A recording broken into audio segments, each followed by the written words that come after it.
大家好，我係 Vincent。大家好，我係 Giselle。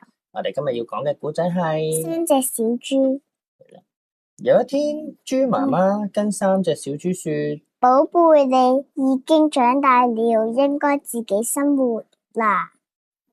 於是豬大哥蓋了草屋，豬二哥蓋了木屋，豬小弟花力氣搬來沉重的磚塊，蓋了堅固的磚屋。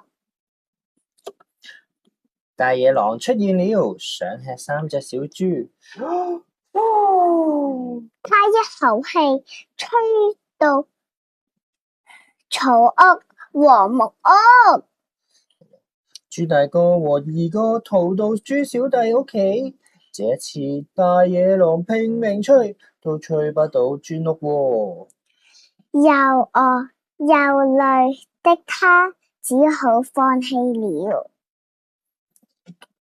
耶！得救了！看到大野狼離開，三隻小豬高興的又叫又跳，大聲呼呼。